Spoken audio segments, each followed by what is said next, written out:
যে শাহরুখ খানের ওই ডায়লগটা আছে না যে अगर किसी चीज को दिल से चाहो तो पूरी कायनात उसे तुमसे मिलाने की कोशिश में लग जाती है।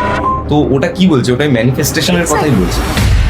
প্রেত কথা তো এমন একটা শো, আমি চাই এই শোটা স্পটিফাইতে চলুক, ইউটিউবে চলুক, সমস্ত জায়গায় আমার প্রেত কথা চলুক, বিশেষ করে স্পটিফাই। একদিন আমার ফোনে একটা ফোন আসে, ঠিক ওই 1 মাসের মাথায়। হ্যালো, আমি ইন্দ্রাণী চক্রবর্তী বলছি। I am from Spotify team. আমি তো প্রেত কথা আপলোডেড হয়, তারপর প্রেত কথা চলে এবং প্রেত কথা আজকে স্পটিফাই টপ 10-এ থাকে। How does it feel? হ্যাঁ, মানে গুজবাম্পস দেয়, মানে Exactly, এখনো পর্যন্ত আমার এখনো গুজবাম্পস দিচ্ছে। কোনো ক্রিয়েটরের যদি বিয়ে হয় সেটা অনেক বড় নিউজ হয় রাদার দেন তার অ্যাচিভমেন্ট। আমার নিজেরই বিয়েটা আমার অ্যাচিভমেন্টের থেকে বেশি ভাইরাল। ওকে ওকে, দেখবি রাস্তাঘাটে কোথাও একটা অ্যাক্সিডেন্ট হলে দেখবি মনে হয় গিয়ে দেখি। আগে পাড়ায় ছোটবেলায় কারোর বাড়িতে ঝগড়া হলে আমরা কি হচ্ছে রে, হ্যাঁ এই জিনিসগুলোই আরো বড় করে সোশ্যাল মিডিয়াতে যখন এগুলো দেখি আমরা এরকম কমেন্ট করতে থাকি, আমাদের ঈর্ষা কাজ করে, কারণ আমাদের নিজেদের অনেক ফেলিয়ার্স রয়েছে। আমরা সেই ফেলিয়ারটা তো নিজেকে বলতে পারি না যে এই ফেলিয়ারটার জন্য আমি দায়ী। যে আমি প্রচুর দূর দূর পড়াতে যেতাম, আচ্ছা, তো তখন আমি আমার জীবনের যত ক্রিয়েশন ওই হেঁটে, অটোতে, বাসে আমি করেছি। তুমি পাবিং করতে যাও, তুমি 10টা সিনেমা দেখতে যাও, তুমি যা করে নাও, you will not feel good যদি তুমি ভিতর থেকে ডিপ্রেসড থাকো, কারণ তোমার জীবনটা এগুলোর জন্য নয়, স্ক্রিন টাইমের জন্য তোমার লাইফটা নয়। কোথায় আমার সাথে তো কোনো এমন ভুতুড়ে কাণ্ড কখনো হয়নি। যারা নিজেরাই ভেতর থেকে অনেক দুর্বল, যারা অনেক ডিপ্রেসড, ডিভাস্টেটেড, যে মানুষরা নিজেরাই ভেতর থেকে খুব নেগেটিভ, সবসময় সবকিছুর মধ্যে নেগেটিভ দেখে, তারাই ভূত প্রেতের দ্বারা আক্রান্ত হয়। If today anybody wants to start in 2026 in a creator world, strategy বলবো না, but what should be their calling? Family blog করবে। The reason যে ওরা স্বপ্ন দেখতে ভয় পায়, কারণ ওরা না একটা এমটি ওয়ার্লস এর মধ্যে আছে, which is created by fear, society কি বলছে, expectation কি বলছে। তো এই ওয়ার্ল্ডটা কেমন করে ভাঙা উচিত?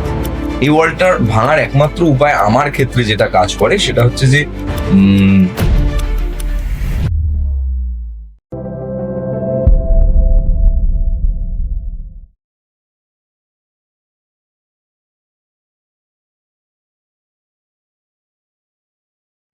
Hello Gaurav, welcome to Tales and Talks. Thank you for inviting me. আমাদের তো পডকাস্টের আগেই গল্প শুরু হয়ে গেছে। Exactly. Before we delve into it, সব থেকে প্রথম দিয়ে শুরু করবো হচ্ছে on 7th or 8th of December 2025 রাজ শামানি একটা পোস্ট ইনস্টাগ্রামে দেয়, টপ 10 পডকাস্ট। হ্যাঁ, সেখানে আমার চোখ পড়ে একটা চ্যানেলের নাম, সেটা হচ্ছে Pret Katha, the only Bengali channel out there. তুমি কি এটা আগে থেকে জানতে নাকি তোমার জন্য এটা সারপ্রাইজ ছিল?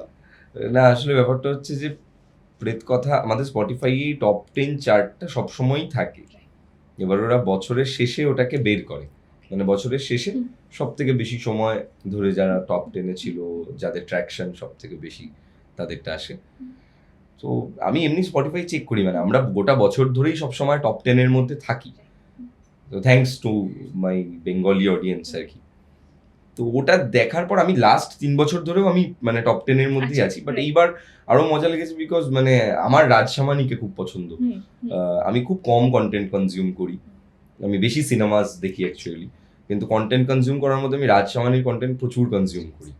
তো সেক্ষেত্রে ওর চ্যানেলে ওটা দেখে আমার খুব মজা লেগেছে যে রাজ শামানি নোজ প্রেত কথা, অ্যাটলিস্ট বললে ওর মাথার মধ্যে চলে আসবে যে হ্যাঁ এরাও টপ 10-এর মধ্যে থাকে। So it's a great feeling, খুব মজা লাগে আর কি এগুলোতে। কিন্তু গৌরব, তোমার কি মনে হয় that as a Bengali creator বলতে পারি আমি? হ্যাঁ হ্যাঁ হ্যাঁ, মানে Bengali creator presence in global প্রেজেন্সও আছে। তো তোমার কেন মনে হয়, তোমার কি মনে হয় যে কোথাও না কোথাও বেঙ্গলি ক্রিয়েটরসরা একটু পিছিয়ে আছে ইন টার্মস অফ রেকগনিশন? এটা না খুব বিভিন্ন অ্যাসপেক্টে এটার উত্তর দেওয়া যায়। প্রথমত তো ক্রিয়েটর কাদেরকে বলবো, এইটা হচ্ছে প্রথম প্রশ্ন, যে কারা অ্যাকচুয়ালি ক্রিয়েট করছে। যারা সিনেমা বানাচ্ছে তারাও ক্রিয়েটর, যারা পডকাস্ট বানাচ্ছে তারাও ক্রিয়েটর, যারা ইউটিউবে বা এরকম ওপেন প্ল্যাটফর্মে কাজ করছে সবাই আমরা ক্রিয়েটর। কিন্তু যারা ক্যামেরাটা অন করে জাস্ট আমি কিছু করছি সেটা কি ক্রিয়েশন? সেটা ক্রিয়েশন নয়। তো সেই জায়গায় দেখতে হলে আমার মনে হয় বাংলাতে না আমাদের আরো অনেক কাজ হওয়া দরকার। মানে রেকগনাইজেশন একটু পিছিয়ে তো আমরা আছি, কারণ আমাদের এখানের মানুষরাই আমাদেরকে রেকগনাইজ করে না, এটা একটা প্রবলেম। মানে যেমন ধরো প্রেত কথা যখন টপ 10 পডকাস্টে গেছে, তখন কিন্তু গোটা দেশের অন্যান্য মিডিয়া যারা রয়েছে তারা কিন্তু টপ 10 লিস্টটাকে তারা বের করেছে, তারা কিন্তু প্রকাশ করেছে যে টপ 10 এর লিস্টটা কাদের, ম্যাশেবল ইন্ডিয়া থেকে শুরু করে যত বড় বড় কোম্পানিজদের আমরা নাম জানি। কিন্তু বাংলার কোনো মিডিয়াকে আমি কিন্তু দেখিনি তারা প্রেত কথাকে এইটা বলে প্রচার করেছে যে বাংলার একমাত্র পডকাস্ট যারা 1 নম্বরে রয়েছে। বরং আমাদের এখানে তুমি খেয়াল করে দেখবে যে কোনো ইউটিউবার বা কোনো ক্রিয়েটারের যদি বিয়ে হয় সেটা অনেক বড় নিউজ হয় রাদার দেন তার অ্যাচিভমেন্ট। আমার নিজেরই বিয়েটা আমার অ্যাচিভমেন্টের থেকে বেশি ভাইরাল। ওকে ওকে, তো আমি যখন বিয়ে করেছি সেটা অনেক বেশি ভাইরাল রাদার আমার প্রেত কথা এই লাস্ট 3 বছর ধরে আমরা যে টপ 10 এ রয়েছি, এটা হয়তো অনেক মানুষ জানেই না, এটা হয়তো কারণ মিডিয়া এটাকে প্রচার করে না। তো রিকগনাইজেশন তো তখন আমরা পাই যখন আমাদের নিজেদের মানুষরা, আমাদের ঘরের লোকরা আমাদেরকে রিকগনাইজ করে।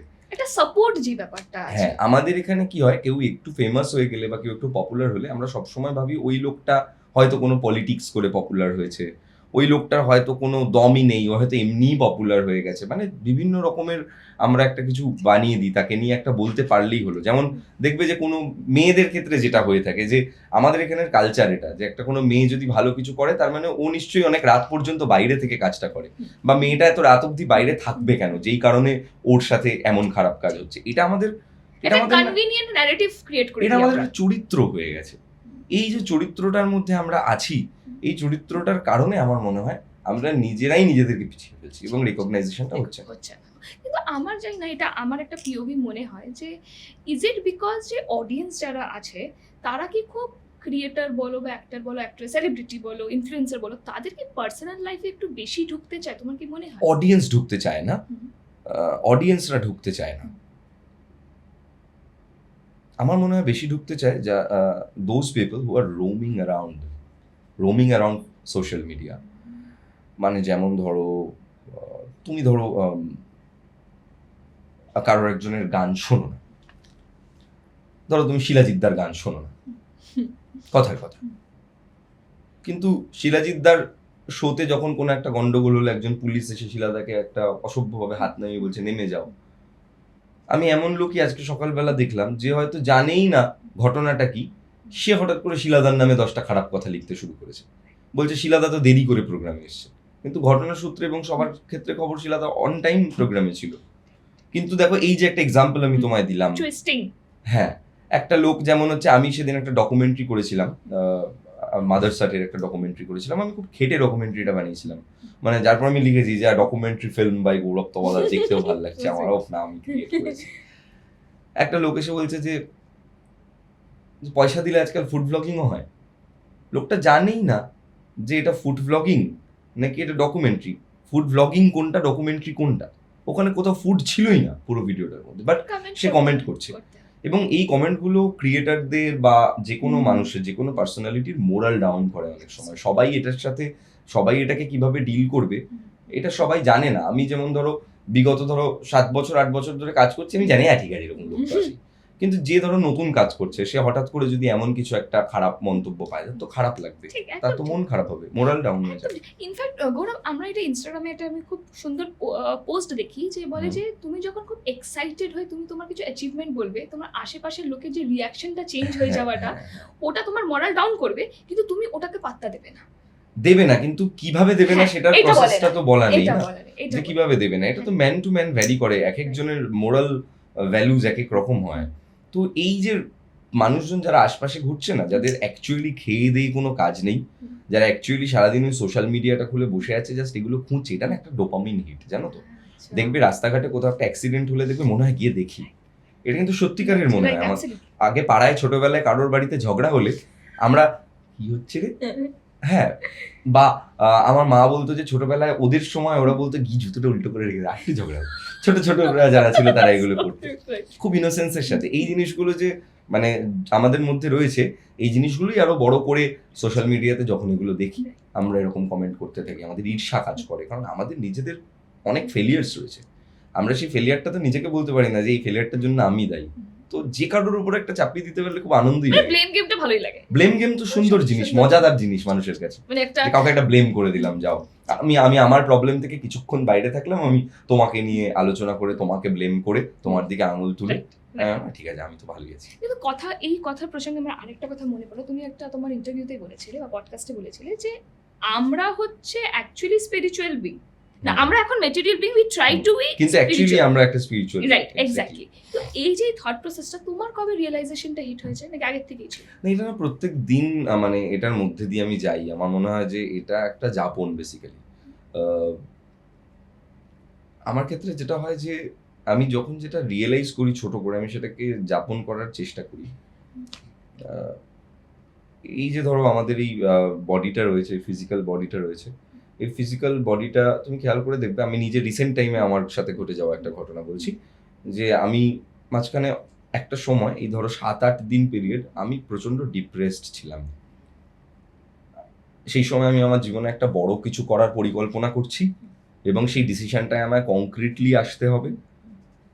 সেই সময়টায় আমি হঠাৎ করে সুগার কাট করে দিয়েছি এবং ওই যে ডিসিশনটা এত বড় ডিসিশন যে সেটা আমায় করতে হবে, ওই এক্সিকিউশনের কথাটা ভেবেই আমার একটুখানি টেনশন হচ্ছিল। আমার এটা হয় অনেক সময়। এবং তারপর আমি হঠাৎ করে দেখলাম আমার রোজ সকালবেলা ঘুম থেকে উঠলে আই ফিল ভেরি ডুমড, আমার ভাল লাগছে না। তো আমি বেশ কদিন এটার সাথে জুঝলাম। তারপর একদিন হঠাৎ করে মনে হলো যে আমি এটা কি করছি।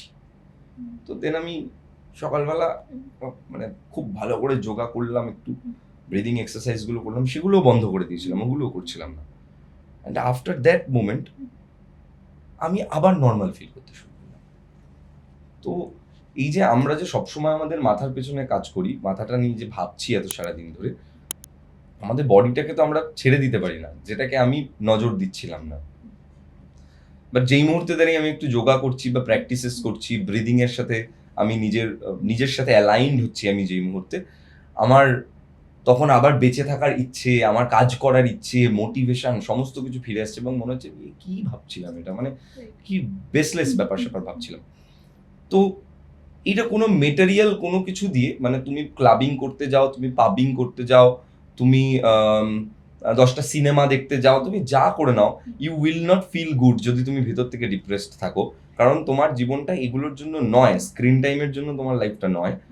বাট তুমি যদি সেই মুহূর্তে যদি একটা বেসিক বডি স্ট্রেচিংও করো, তোমার অদ্ভুত ভেতরে ভালো ফিলিং হবে। এবং এটা যারাই এই মুহূর্তে ধরো ডিপ্রেশনের মধ্যে দিয়ে যাচ্ছে বা প্রবলেমের মধ্যে দিয়ে যাচ্ছে, আই থিঙ্ক তারা এটা কখনো ট্রাই করে। মানে নিজের বডিকে আগে তুমি একটু সামনে হ্যাঁ, রেখে মানে নিজের তোমাকে বডিকে একটু বিশাল বড় তোমাকে মানে বডি বানাতে হবে, মাসকিউলার হতে হবে এমনটা নয়, বাট তুমি অ্যাক্টিভ আছো। আমি যার জন্য এখন প্রত্যেকদিন হাঁটতে বেরোই। 10,000 কে আমি অত টার্গেট রাখি না, বাট আমি প্রত্যেকদিন ধরো 3 কিলোমিটার তো অন্তত পক্ষে হাঁটি। আমি জানি না 3 কিলোমিটারে 10,000 কে হয় কিনা, I don't have Apple watch, so আমি জানি না, আমি গুনে দেখিনি কখনো। বাট আমার যতটা হেঁটে মনে হয় যে হ্যাঁ, মানে আমার ভালো লাগছে। এবং আমার কি হয়, আমার গোটা দিনটা আমি যখন কাটাই, আমি সন্ধেবেলার দিকে গিয়ে আমি একটুখানি স্যাচুরেটেড হয়ে যাই এবং ওই স্যাচুরেশনটার সময় আমার কিছু ভালো লাগে না, আমার প্রচুর মুড সুইং এর এরকম প্রবলেম হয়। আচ্ছা, হ্যাঁ, তো সেই মুহূর্তটায় আমি এখন একটা খুব ভালো ওয়ে আউট বের করে ফেলেছি নিজের জন্য, এই হাঁটা। আচ্ছা, হাঁটা, যে আমি হাঁটছি, আমি আমার বাইকটা নিয়ে বেরোচ্ছি না বা আমি আমার গাড়িটা নিয়ে বেরোচ্ছি না। এবং আমি ছোটবেলায় যেমন হেঁটে হেঁটে গল্প লিখতাম, হেঁটে হেঁটে গল্প ভাবতাম, ছোটবেলা থেকে তো এটাই করেছি, আমি প্রচুর দূর দূর পড়াতে যেতাম। আচ্ছা, তো তখন আমি আমার জীবনের যত ক্রিয়েশন ওই হেঁটে, অটোতে, বাসে আমি করেছি। বাট যখন আমি গাড়ি চালাচ্ছি তখন I can't write a story. তো আমি যখন হাঁটছি I can think about my next steps. তো এটা আমি আগে অনেক জায়গায় শুনেছি, বাট তখন এত গুরুত্ব দিইনি, আজকাল গুরুত্ব দিই। কিন্তু Gourav, coming back to your childhood, before প্রেত কথা, যদি আমি তোমাকে সবাই জিজ্ঞেস করবে যে জিজ্ঞেস করেওছে হয়তো যে প্রেত কথা কেমন করে স্টার্ট হলো, আমি জানি কেমন করে স্টার্ট হয়েছে, বাট তোমার চাইল্ডহুডটা কেমন ছিল? আমার চাইল্ডহুডটা খুব সুন্দর ছিল। টাকা পয়সার দিক থেকে যদি জিজ্ঞাসা করো, আমরা প্রচুর ফিনান্সিয়াল ক্রাইসিসের মধ্যে ছিলাম। আনন্দের দিক থেকে যদি জিজ্ঞাসা করো, খুব সুন্দর, আমার মতো ধনী ব্যক্তি কেউ ছিল না।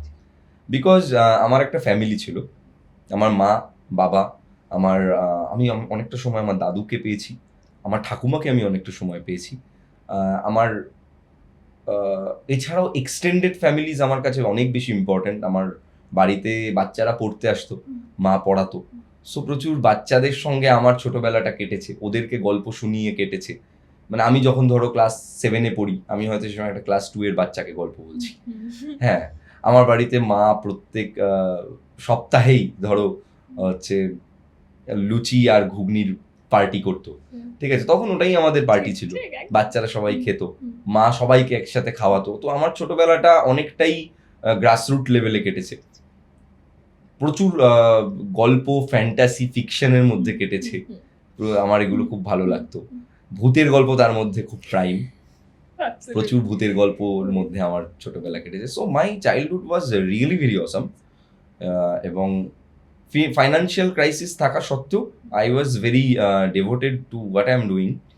তো সেক্ষেত্রে বাড়ির লোকজনও গান বাজনাটাকে সাপোর্ট করেছে, গান বাজনা করতাম, আমি গানই গাইতাম, শুধু গান লিখতাম ছোটবেলা থেকে। গান গাওয়া হয় এখন? হ্যাঁ, গাওয়া হয়। এই তো রিসেন্ট একটা গান আমি রিলিজ করব ভেবে ফেলে রেখেছি, মানে এরকমটাও হয় অনেক সময়, ফেলে রাখি যে করব, ঠিক আছে। If I may ask, it's একটু পার্সোনাল, তুমি কি তোমার ওয়াইফকে গান গেয়ে পটিয়েছিলে? ওরকম ডিরেক্টলি না অ্যাকচুয়ালি, বাট আমার ওকে ভালো লাগতো। না মানে স্টিল, মানে সে তো খুব সুন্দর নাচে, ও আমি অ্যাকচুয়ালি জানি। প্রচন্ড ভালো ডান্সার। সো ওর ডান্স দেখে আমি বোধহয়, মানে আমি ডান্স নিয়ে একদমই ইন্টারেস্টেড ছিলাম না, এবং আমার জিরো নলেজ, জিরো ইন্টারেস্ট, এবং আমি অনেক দূরের মানুষ ছিলাম নাচের। কিন্তু ওর সাথে মেশার পর আমি, ওকে দেখার পর আমি বুঝেছি যে হ্যাঁ, মানে ডান্স কতটা বড়, মানে কতটা একজন শিল্পীর জীবনে কতটা জায়গা জুড়ে থাকতে পারে। এবং আমি দেখেছি যে কিভাবে মানুষ এক্সপ্রেস করতে পারে ডান্সের মাধ্যমে, বিকজ আমার তো এর কোনো সম্পর্কই ছিল না। অ্যান্ড আফটার দ্যাট আমি এখন ওডিসি প্রোগ্রামসও দেখতে যাই, এবং আমি দেখে কিছুটা বুঝতেও পারি যে কি হচ্ছে। মানে তোমার এখন আগ্রহটা চলে এসেছে, আগ্রহটাও এসে গেছে, এবং আমার আগ্রহ জন্মে যায়। মানে আমি এমন মানুষ, মানে আমার ছোটবেলায় একটা গল্প বলি তোমাকে, আগ্রহ জন্মানো নিয়ে। তখন খুব ছোট ছিলাম, ধরো 4-5-এ পড়ি হয়তো, মেবি। আমার মনে থাকে, আমার অনেক ছোটবেলার স্মৃতি না অনেক মনে আছে, হ্যাঁ মনে আছে, কিন্তু আমাকে তুমি কালকে কি খেয়েছি জিজ্ঞাসা করো, আমি বলতে পারবো না মেবি। তো আমার দিদা আমাকে নিয়ে গেছিল একবার, ওই তখন হরিসভা হতো না, সেই কীর্তন হতো, তুমি শিলিগুড়ির মেয়ে, তুমি জানো যে তোমাদের ওখানে প্রচুর এমন হয়। তো তখন আমাদের এখানে ওইগুলো চল ছিল প্রচুর, রাত অব্দি এরকম কীর্তন হতো। আর আমার তো একদম স্বাভাবিক, একটা ছোট্ট বাচ্চার এগুলো তো ভালো লাগবে না। তো আমাকে দিদা নিয়ে গেছে বাজারে, বেলেঘাটার বাজারে কীর্তন শোনাতে। আমি কীর্তন শুনছি, কীর্তন শুনতে শুনতে আমি ভাবছি যে আমি তো সার্ভাইভই করতে পারবো না, মানে এত মানে ডিটেলে ভাবছি না, বাট আমার তো ভালো লাগছে না। কিন্তু কিছুক্ষণ পর আমার মনে হলো যে আমি এটা শোনার চেষ্টা করি কি বলছে, এবং তারপর আমি বুঝলাম যে এখানে ঈশ্বরের নাম বলছে, এবং আমার সেটা ভালো লাগতে শুরু করলো ধীরে ধীরে করে। এরকম ভাবে আমার অনেক জিনিস ভালো লাগতে শুরু করেছে জীবনে, যেগুলো হয়তো আমার একটা খুব বড় প্লাস পয়েন্ট হচ্ছে যে আমার যদি প্রচন্ড বোরও লাগে কোনো জায়গায়, আমি তবুও সেখানে অনেকক্ষণ বসে থাকতে পারি, এবং সেখান থেকে আমি কিছু একটা বের করে নিতে পারি। ইউ হ্যাভ দ্যাট, মানে কি বলবো, এটা গড গিফটেড বলবো না, বাট আমার মনে হয় তোমার যেহেতু ইন্টারেস্ট আছে বলে তুমি কিছু না কিছুটা বানিয়ে নিতে পারো। হ্যাঁ, আমি সবকিছুতে ইন্টারেস্টেড হতে চাই, সব থেকে বড় বিষয় আমার ইচ্ছা করে ইন্টারেস্টেড হতে। তো আমি একটা কথা বলবো, তুমি টাইম কেমন করে পাও এই মুহূর্তে দাঁড়িয়ে? How do you get time? মানে তুমি, আমি এইটা নিয়ে এখন একটু, মানে আমি এর আগে দেখো, আমার তো আজ থেকে 3 বছর আগেও, মানে আজ থেকে 1 বছর 1.5 বছর আগেও এটা নিয়ে আমি অত ভাবতাম না, মানে আমার সবকিছু ব্যালেন্সে ছিল। বাট এখন আমার জীবনে অনেক রকম চেঞ্জেস এসছে, সো দ্যাট টাইম ম্যানেজমেন্টটা আমার জন্য এখন একটা ইম্পর্টেন্ট থিং। তাই আমি এখন আর টাইম ম্যানেজ করার থেকেও ট্রাস্ট ম্যানেজ করার বেশি চেষ্টা করি। সেটা হচ্ছে যে আমি নিজে অনেক ফ্রি মানুষ, কারণ আমার মনে হয় যে ভাবে বা যে ভাবে, হু থিংকস, সে যদি সবসময় নিজের ব্রেনকে কিছুর মধ্যে ঢুকিয়ে রাখে, তাহলে সে ভাবতে পারবে না। তো তার মধ্যে তো মোবাইল ফোন আছে, ল্যাপটপ আছে, কাজ আছে, ফ্যামিলি আছে, সমস্ত কিছু আছে। সো আমি আমার ভাবার সময়টা খুব বেশি ইনভেস্ট করি বিকেলবেলা ছাদে। মি টাইম, হ্যাঁ, ওই টাইমটাতে আমি জাস্ট আমার যা মন চায় আমি করছি, কারণ মোস্ট অফ দ্য টাইমস আমার সাথে কোনো না কোনো লোক থাকে। আমার বাড়িতে প্রচুর মানুষজন আছে ছোটবেলা থেকে এখনো, এবং ফিউচারেও আমি জানি এটা কোনোদিনও বন্ধ হবে না। তো এটা তো আমার লাইফের একটা পার্ট। তো তার মধ্যে থেকেও আমাকে কাজ করতে হয়, ভেবে নিই, ভাবি, সারাদিনই কিছু না কিছু ভাবি। আর আমার যারা টিম মেম্বার্স রয়েছে তাদের সাথে আমার কানেকশনটা ঠিক থাকে, মানে তাদেরকে আমি বুঝিয়ে দিই যে কি করতে হবে, কি কাজ রয়েছে। Sorry to cut you here, তুমি একটু আগে বলে ছোটবেলায় ফ্যান্টাসি গল্প, এখনো তুমি বলছো তুমি ভাবতে খুব ভালোবাসো, আমি একটু দুটো জিনিস ডটটা কানেক্ট করছি, থিঙ্কিং অ্যান্ড ফ্যান্টাসি। তোমার মনে হয় somehow the other it brings to manifestation? Yes, অবশ্যই 100%। মানে ম্যানিফেস্টেশন তো ডেফিনেটলি ওয়ার্ক করে। প্লিজ আমাকে একটু বলো, because I am very interested in this subject manifestation. মানে আমি এটা আগেও পডকাস্টে বলেছি, বাট আমি তোমার সাথে এটা শেয়ার করতে চাই। সেটা হচ্ছিল আমি 2018 সালে একটা বই পড়ি, দ্য সিক্রেট, ওটা the secret, the famous secret. তো আমি যখন এগুলো পড়ি আমার মাথার মধ্যে আসে যে এরকম হতে পারে। তো ঠিক আছে, পড়তে শুরু করলাম। I am not a reader, আমি বই পড়তে অত ভালোবাসি না, কিন্তু তাও আমি পড়লাম, পুরোটা শেষ করলাম। তারপরে আমি সব থেকে যেটা আমার টেক অ্যাওয়ে ছিল হলো অন্যদের সাকসেসে তুমি জেলাস হবে না। এটা প্রথমে আস্তে আস্তে প্র্যাকটিস করে এখন তো সাবকনসিয়াসলি চলে এসেছে ব্যাপারটা। তো তোমার লাইফে তুমি আমাকে 2-3টা স্টোরি বলো তোমার ম্যানিফেস্টেশনের স্টোরিতে। আর তুমি আমার সিক্রেট দিয়ে স্টার্ট করেছিলে। I started it from think and grow rich. তো আমার মনে হচ্ছে যে সেই সময় আমি প্রচন্ড ক্রাইসিসের মধ্যে দিয়ে চলছি, এবং আমি থিঙ্ক অ্যান্ড গ্রো রিচ বইটা দেখেছি যে হ্যাঁ, বড় লোক হওয়ার যা আছে তাই পড়বো, বড় লোক হওয়ার জন্য যা আছে আমি তাই পড়তে চাই। আমি অ্যাটলিস্ট ওই যে আই এম কিউরিয়াস, আমার সব থেকে বড় প্লাস পয়েন্ট হচ্ছে আমি খুব কিউরিয়াস। আমি পৃথিবীর সব কিছু জানতে পছন্দ করি, ওটার ভিতরে ঢুকতে পছন্দ করি। তো আমি ওই কিউরিয়াসিটি থেকে বইটা পড়েছি, এবং বইটা পড়ার পর আমার জীবনে আমার গোটা জীবনটাই ম্যানিফেস্টেশন। আমি যা ভেবেছি ছোটবেলা থেকে তাইতেই আমার সাথে হয়েছে, এবং আজও আমি যা ভাবি তাই আমার সাথে হয়। তুমি গল্প শুনতে চাইলে না ম্যানিফেস্টেশনের? স্পটিফাই এর গল্প বলি? হ্যাঁ প্লিজ। তো আমরা ছোটবেলা থেকে স্পটিফাই এ গান শুনতাম। তো আমি বিদেশি ব্যান্ডের গান শুনতাম। তো তখন এখানে স্পটিফাই অ্যাভেলেবেল ছিল না প্লে স্টোরে। তো আমরা একটা ক্র্যাক সাইট থেকে স্পটিফাই ডাউনলোড করতাম, এবং ডাউনলোড করে একটা ফেক ইমেল আইডি দিয়ে আমরা স্পটিফাই খুলতাম। যা কিছু ইমেল, ওদের এটা একটা গ্লিচ ছিল, যে কোনো ইমেল আইডি তুমি লিখে দাও, তুমি জাস্ট লগ ইন করতে পারো। ওকে। আর আমরা তখন বাচ্চা ছেলে, আমাদের এই গ্লিচটা একদম পুরো মানে টেকনোলজিতে একদম মানে সবসময় এই জায়গায়। হ্যাঁ, আমি টেকনোলজিতে সবসময় এগিয়ে থাকার চেষ্টা করি, অন্তত এখনো তাই। আমি জানা চাই কি হচ্ছে এরপর।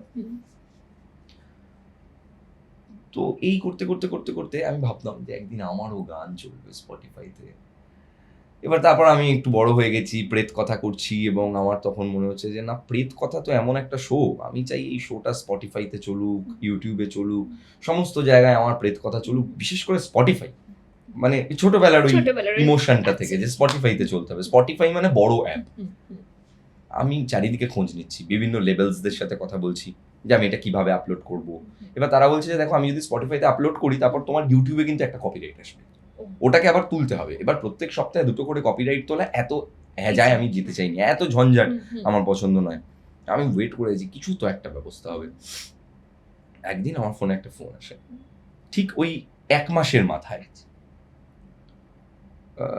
হ্যালো, আমি এরকম ইন্দ্রাণী চক্রবর্তী বলছি, I am from the Spotify team. আমি তো জি হ্যাঁ বলো। বলছি যে আমি আগে এরকম মির্চিতে ছিলাম, এখন স্পটিফাইতে আছি, এরকম ব্যাপার।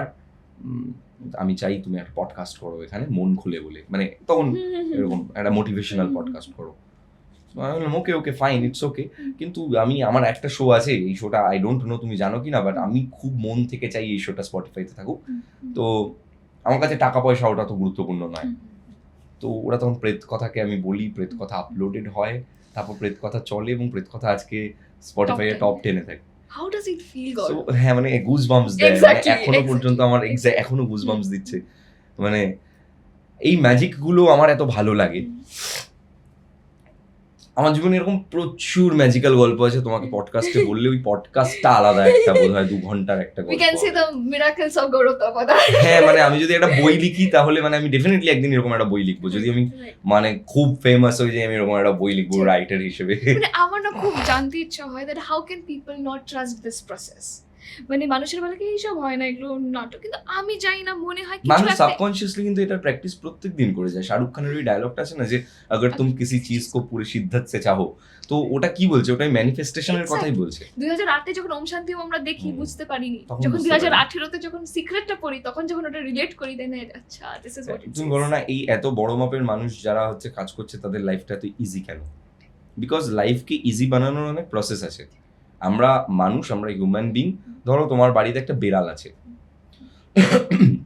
তুমি একটা বেড়ালকে যেভাবে ট্রেন করো ও ওভাবেই ট্রেন্ড হয়।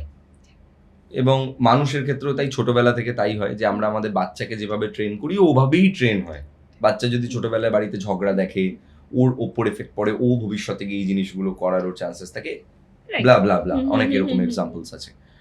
তো ব্যাপারটা হচ্ছে যে এই যে প্রসেসটায় আমরা রয়েছি, আমরা নিজেরাও কিন্তু অ্যাকচুয়ালি ওরকমই, কিন্তু আমরা একটু বড় হয়ে যাওয়ার পর যখন আমাদের জীবনে আরো অনেক কিছু ঢুকে যায় এবং আমরা প্রত্যেকে খুব হ্যাপাজার্ড হয়ে যাই জীবন নিয়ে, যে কাজ হচ্ছে না, রিলেশনশিপ ঠিক নেই, তখন আমাদের কেউ এই প্রসেসের কথা বললে আমাদের বিলিভ করতে টাইম লাগে যে এটা হয়।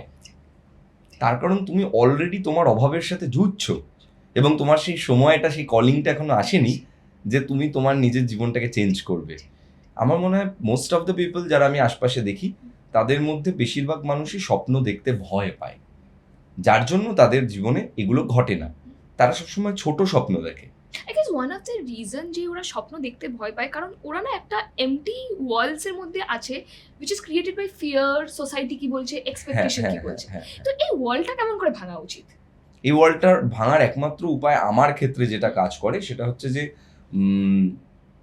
আমি তো সবার আগে এটা বিলিভ করি যে হ্যাঁ ইট ওয়ার্কস, এবং এটাকে যে কোনো রকমভাবে আমি বিলিভ করাতে পারি। আমি আমার বাড়িতে গোপাল আছে, আমি গোপালের সামনে বসে ম্যানিফেস্ট করতে পারি, নিজের মতন করতে পারি, ঘুমানোর সময় করতে পারি, এনি টাইম করতে পারি।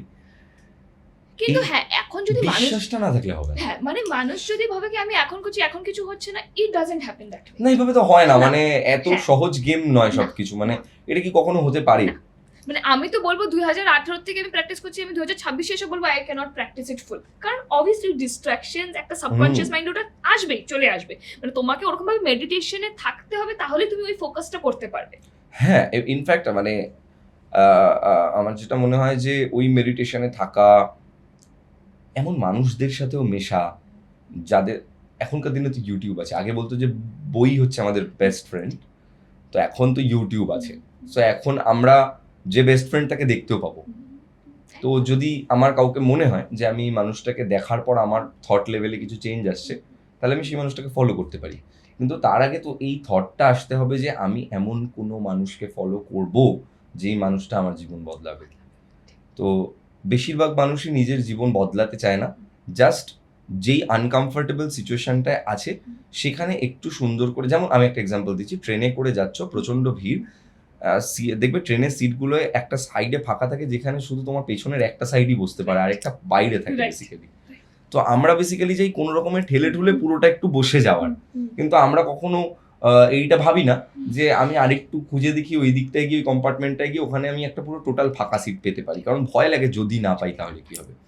তো যদি না পাই এর থটটাই যদি আমার মাথার মধ্যে থাকে, তাহলে আমি কোনোদিনও নতুন কিছু খুঁজবো না। এন্ড আই গেস ইউনিভার্স নাটা বোঝে না, না বলে কিছু নেই, হ্যাঁ universe- বোঝে না বললে নাই হবে। না না, মানে এটা আমি জানি না, মানে বলে না যে আমার আজকে যাতে চুল পড়াটা বন্ধ হয়, মানে চুল যাতে না পড়ে, মানে আমি যেটা সিক্রেটে পড়েছি, চুল যাতে না পড়ে, মানে এটা ইউনিভার্স বলছে না, কিন্তু আমার চুল যাতে না বলছে চুল পড়বে। হ্যাঁ, মানে এই নো ওয়ার্ডটা, মানে আমরা নিজেদের, আমরা, তোমার কেন মনে হয়, তোমার মনে হয় না উই আর আওয়ার হার্শেস্ট ক্রিটিক?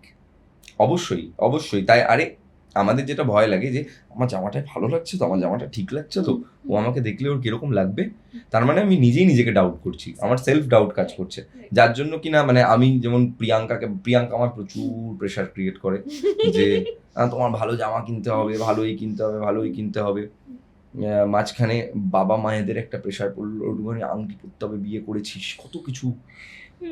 যাই হোক, মানে sometimes you have to do something for your family, because তাদের হ্যাপিনেসটাও তোমার কাছে নট টেকেন ফর গ্রান্টেড। তুমি অনেক কিছুই করো যেটা হচ্ছে তাদের ভালো থাকার জন্য করো, কারণ তারাও তোমার ভালো থাকার জন্য অনেক কিছু করেছে জীবনে।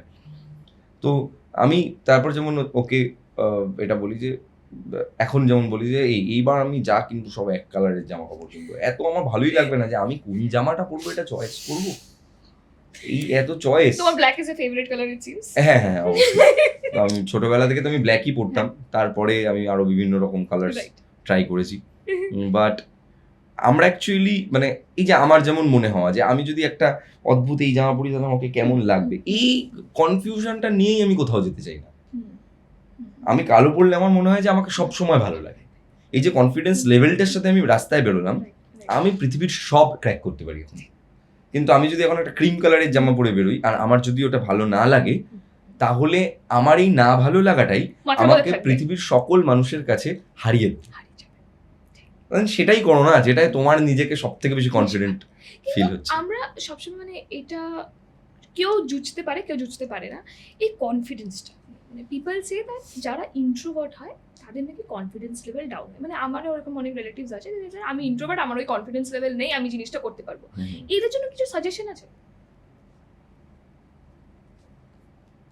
ইন্ট্রোভার্ট মানুষদের জন্য কনফিডেন্সের কোনো বিশেষ হ্যাক আমি কি আলাদা করে বলবো, আমার মনে হয় যে প্রত্যেক দিন তাদের এমন একটা কিছু করা উচিত যেটা তাদের মনে হয় যে এটা আমার করতে একটু কঠিন লাগে।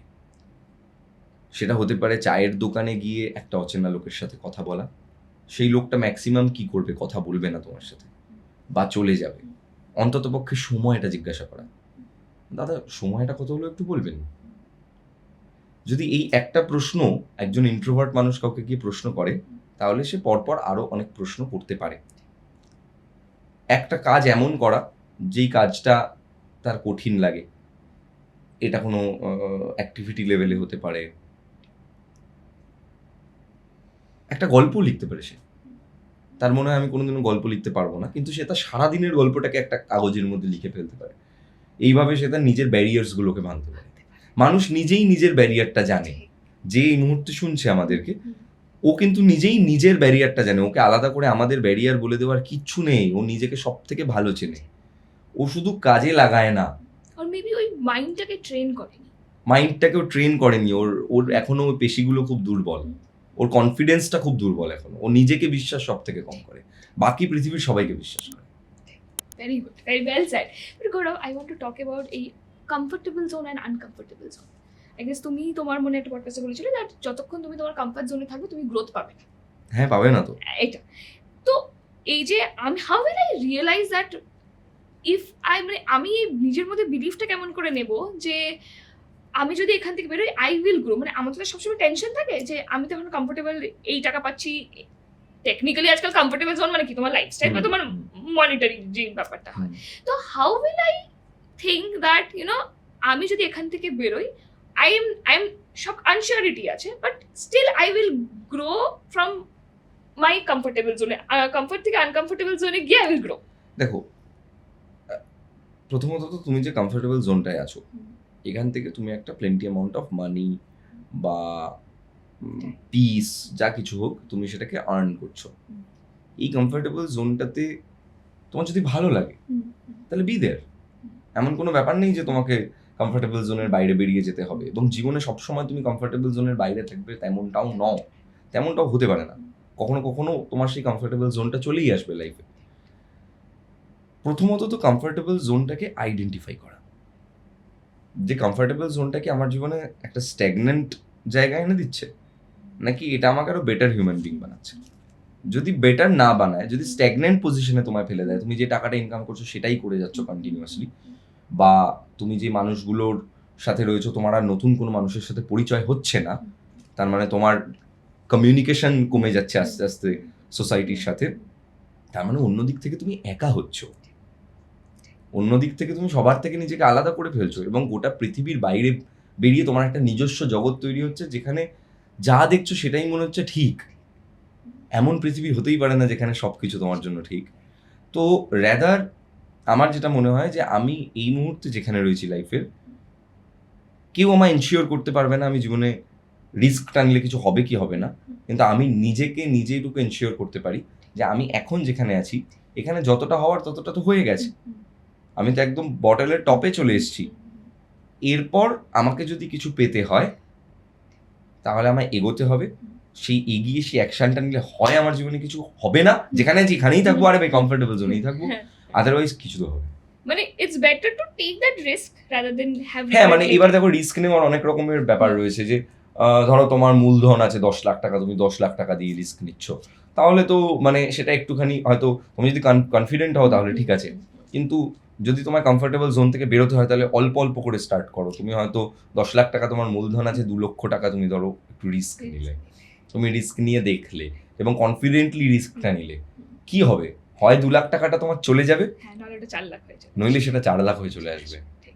বাট কিছু তো একটা হবে। কিছু তো- এক্ষেত্রে দেখো তোমার আশপাশের লোকরাও খুব ইম্পর্টেন্ট। আমার টিম মেম্বার্সরা আমাকে, আমার ফ্যামিলি আমাকে যেমন সবসময় মোটিভেট করে এই বিষয়টাতে, তো এটা ডিপেন্ড করে যে তুমি কেমন মানুষদের সাথে আছো। কিছু মানুষ আছে যারা তোমাকে কমফোর্টেবল জোনে রাখতেই পছন্দ করবে, যে তুমি কমফোর্টেই থাকো, আবার কিছু মানুষ আছে যারা তোমাকে কমফোর্টেবল জোন থেকে একটা বাইরে accelerate নিয়ে push যাবে। করবে, ঠিক কথা একদম। এবং যখন তুমি হাই এনার্জি মানুষ হবে, যখন তুমি প্রচুর ক্রিয়েশনের সাথে জড়িত থাকবে, প্রচুর কিছু ক্রিয়েট করবে, যখন you will be very attached to your art এবং তুমি ওই কাজটা করতে থাকবে, তখন তোমার ওই কমফোর্টেবল জোন থেকে বেরোতে ইচ্ছে করবে না।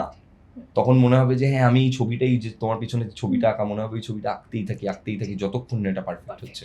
কিন্তু তেমন মানুষও দরকার তোমার জীবনে যে তোমাকে বলবে হয়ে গেছে এই ছবিটা, আর এই ছবিটায় কিছু করার দরকার নেই, নাও সেল ইট। Absolutely.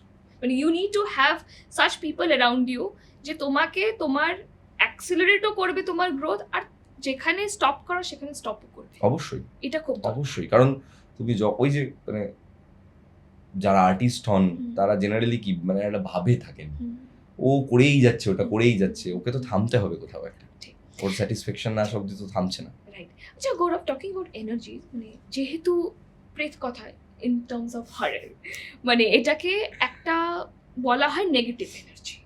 আমি জানি না এটা পজিটিভ এনার্জি না নেগেটিভ এনার্জি, আমি জানি না, but I will ask you that পৃথিবীতে আমার মনে হয় দুটো এনার্জি হয়, either it is divine or it is non divine. তোমার কি পিওভি এখানে? দেখো মানুষ নিজেই সব থেকে বড় এনার্জি, আমরা নিজেরাই এনার্জি, আমাদের মধ্যেই একটা পজিটিভ এনার্জি আছে, আমাদের মধ্যে একটা নেগেটিভ এনার্জি আছে। আমরা যদি খুব নেগেটিভ হতে শুরু করি তাহলে আমাদেরকে এই নেগেটিভ শক্তিরা, যাদেরকে তুমি এই ডিভাইন এন্টিটির মানে মানে বলছি। উল্টো দিকে যাদের আছে বলছো, এই ভূত প্রেত এরা, যারা নিজেরাই ভেতর থেকে অনেক দুর্বল, যারা অনেক ডিপ্রেসড ডিভাস্টেটেড, যে মানুষরা নিজেরাই ভেতর থেকে খুব নেগেটিভ, সবসময় সব কিছুর মধ্যে নেগেটিভ দেখে, তারাই ভূত প্রেতের দ্বারা আক্রান্ত হয়। যারা এরকম, যারা নেগেটিভ নয়, যারা সবসময় পজিটিভ ভাবে, যাদের মধ্যে কনফিডেন্স লেভেল আছে, যারা নিজেদেরকে ব্লেসড বলে মনে করে, যারা নিজেদেরকে বিশ্বাস করে, তার জীবনে আশপাশে ভূত থাকতে পারে, তাকে হয়তো দেখা দিতে পারে কখনো, কিন্তু সেই ভূতটা তার এসে ক্ষতি করবে না, তার কারণ ওই মানুষটার মধ্যে একটা অনেক পজিটিভ এনার্জি আছে। এই পিওভিটা জানা ছিল না।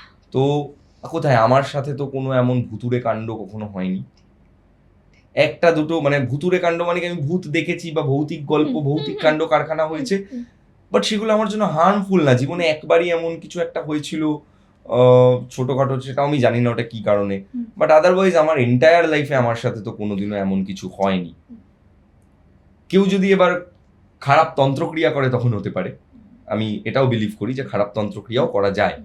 যেমন আমি মন থেকে তোমার ভালো চাই, যে তোমার ভালো হোক, তোমার ভালো হোক, আমি মন থেকে চাইছি যে না ওর পডকাস্টটা না ভালোই হোক। এই যে আমি এখানে আসলাম, আমি চাই ওকে যেন ভালো করে পডকাস্টটা ডেলিভার করতে পারি।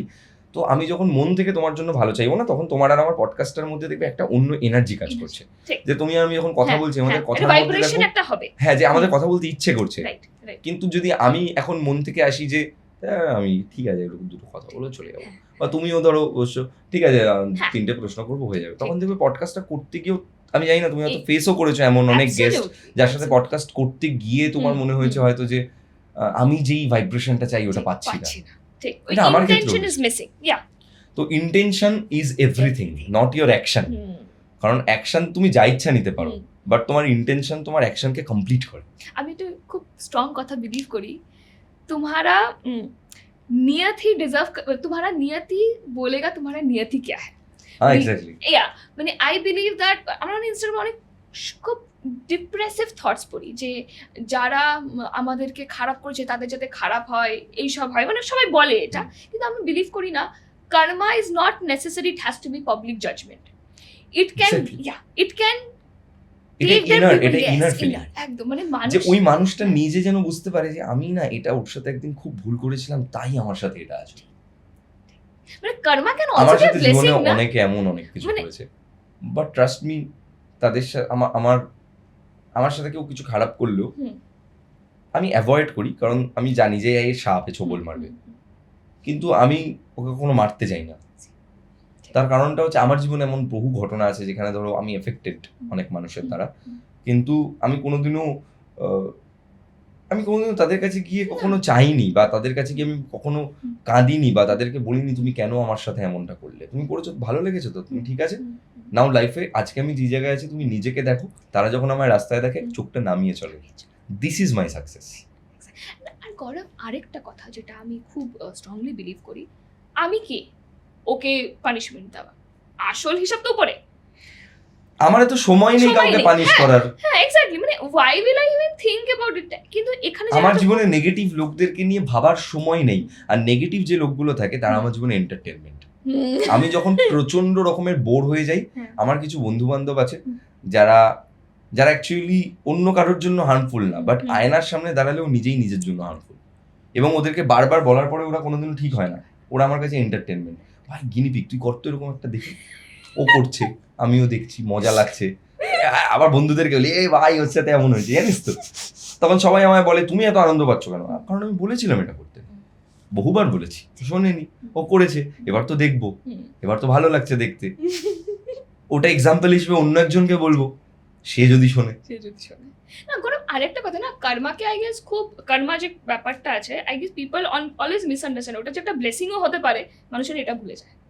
কর্মাকে তুমি যদি আজকে ভালো কাজ করো তোমাকে গুড কর্মা তোমার কাছে আসবে, but people always take it negatively. I guess যারা নেগেটিভ করে তাদের জন্যই হয়তো নেগেটিভ কর্মা হবে। হ্যাঁ ঠিকই। I don't want to use the word, আসলে এগুলো সব পুরোটাই না আমাদের এন্টায়ার ব্রেনটা now is made up of your Instagram, তুমি যেটা বলছিলে যে আমার ফিডটা, ইয়োর ফিড, তো ফিড মানে কি, আমরা আগে কনজিউমিং ইট, ফিড করছি, কন্টিনিউয়াসলি আমি ফিড করছি নিজেকে কিছু, তো আমার ব্রেনকে যদি আমি এভরি টাইম ফিড করতে যাই, আমি কিন্তু সোশ্যাল মিডিয়া অত ঘাঁটি না, আমি ফেসবুক ঘাঁটি না, খুব কম, আমি দিনে ধরো ম্যাক্স 5 মিনিটস 10 মিনিটস ফেসবুক ঘাঁটি, দ্যাটস অল। এবং ফেসবুকে আমি কেন ঘাঁটি না তার পিছনে একটা কারণ আছে, আমার খুব ডিপ্রেসড লাগে ঘাঁটলে। আমি জানি না আমি এই ফিডটার জন্য আমার এমন হয় নাকি, প্রচুর আমার কাছে এমন ভিডিও আসে যেখানে মারপিট হচ্ছে, যেখানে লোকে আরেকজনকে খারাপ কথা লিখছে, কোনো ভালো নিউজ নেই, সবার একটা মতামত আছে, সেই মতামতগুলো দেখে আমার বিরক্তি লাগছে, যে তার কেউ চাইনি তোর কাছে এই মতামতটা। আমি কেন ফেসবুকে মতামত লিখি না, তার কারণ আমার প্রয়োজনীয়তাই লাগে না, আমার মনে হয় যে আমি মতামত দিয়ে কি করবো, এত মানুষ আছে মতামত দেওয়া। হ্যাঁ মানে বাট ডোন্ট ইউ থিংক এই মতামত বা ওপিনিয়ন যে ব্যাপারটা একটু খুব বেশি বেড়েছে তো পাস্ট সবারই তো মতামত আছে, মানে এনি ইনসিডেন্ট তুমি ধরে নাও, মানে আমি এত মতামত আর শুনতেই চাই না। হ্যাঁ তার কারণ হলো আমার যদি মতামত নেওয়ার হয়, আমি জাস্ট ঘুরে বেড়াচ্ছি রাস্তায় আর 3-4টে লোক এসে আমায় মতামত দিয়ে যাচ্ছে, আই ডোন্ট ওয়ান্ট ইট। আমি ঘুরছি, আমি যেই লোকটাকে পছন্দ করবো আমি শুধু তার থেকে মতামত নেবো, আমি এটাই বিলিভ করি। সো আমি ইউটিউব যখন ঘাঁটি আমি খুব সিলেক্টিভ চ্যানেলস দেখি, যে আমি এই চ্যানেলগুলো দেখি, আমার এগুলো পছন্দ হয় দেখতে। আমি ইনস্টাগ্রামও খুব কমই, রিলস সেকশন আমি ঘাঁটি না বললেই চলে। বাট তুমি you don't want to see তোমার চ্যানেল কিরকম পারফর্ম করছে, মানে আমার টিম রয়েছে, ওরা দেখে, আমিও দেখি, আমার চ্যানেলের অ্যালগোরিদমস আমি দেখি যে আমার চ্যানেল কেমন পারফর্ম করছে না করছে। রাদার আমি আরো নতুন কিছু করতে চাই, মানে I don't want to be in YouTube for whole of my life, মানে আমি এটা করতে চাই না।